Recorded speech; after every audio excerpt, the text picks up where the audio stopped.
Monsieur le Président, j'aimerais tout d'abord souhaiter la bienvenue à deux invités spéciaux du journal Le Droit, M. Jacques Pronovost, le président et éditeur du journal, et M. Jean Gagnon, le rédacteur en chef. Responses, the member for Thornhill. Merci, Monsieur le Président. Je suis ravi de me lever dans l'Assemblée aujourd'hui pour rendre hommage aux Franco-Ontariens et Franco-Ontariennes pour la célébration du 15e anniversaire de la Journée internationale de la francophonie.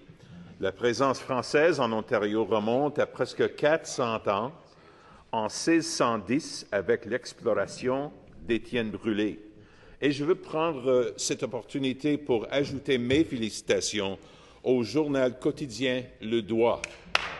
Merci beaucoup, Monsieur le Président. Ça me fait tellement plaisir de souligner la Journée internationale de la francophonie, qu'on appelle un rendez-vous incontournable des amoureux de la langue française. J'aimerais souhaiter la bienvenue aux représentants du journal Le Droit et félicitations pour vos 100 ans. C'est toute une célébration. Un des plus beaux exemples de cette solidarité entre francophones et francophiles en Ontario est l'objet d'une célébration historique cette année qui mérite d'être soulignée devant cette Assemblée, le 100e anniversaire du journal Le Droit qui, contre vent et marée, a démontré l'importance de la solidarité et de la justice sociale.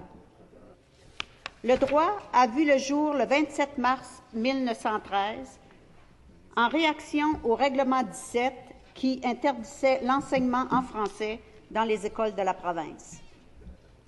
Il n'en fallait pas plus pour mobiliser les parents, les leaders francophones et les religieux contre ce règlement qui menaçait la survie même d'un peuple fier de sa langue et de sa culture, d'un peuple qui désirait participer de façon active à l'essor de la province. Dès le départ, la devise du droit disait que l'avenir appartient à ceux qui luttent, une attestation quasiment prophétique de la vocation qu'allait se donner ce journal d'influence tout au long des dernières 100 années. Le droit, dès sa fondation, est devenu un catalyseur de la communauté francophone en Ontario. Plus qu'un simple outil de communication, le droit s'est transformé en un carrefour de réflexion, un lieu d'échange et une source de mobilisation communautaire sans pareil. La première victoire, celle de faire cesser l'application du règlement 17, fut difficile, mais combien gratifiante. Voici ce que le droit a su faire. Le droit a rapidement su rencontrer les nouveaux défis, confirmant son rôle central dans le développement et la reconnaissance de la francophonie ontarienne.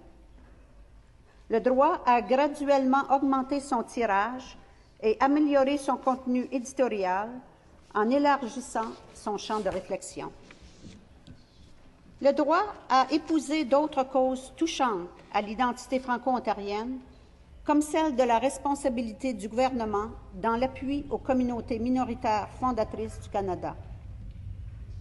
Le droit a fait la promotion de la dualité linguistique et de l'importance du développement culturel en français en Ontario par la publication des œuvres d'ici ou encore la promotion de la vitalité de nos artistes, interprètes et producteurs.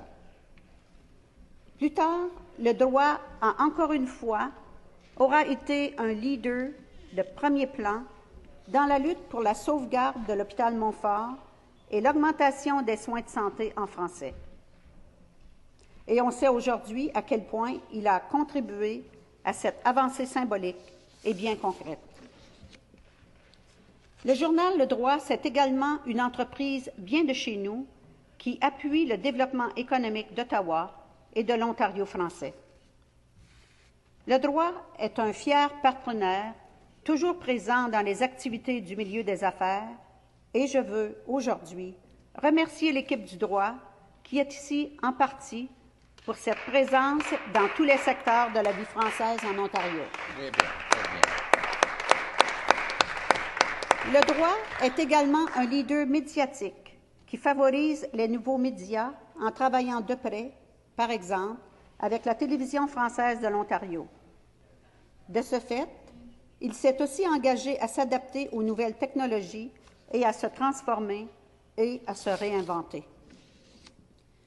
Je n'hésite pas, Monsieur le Président, à dire que nous n'aurions probablement pas réussi à faire connaître et respecter nos droits à l'éducation, aux soins de santé, à la justice, au développement culturel, à la prospérité économique et aux services publics en français sans le journal Le Droit.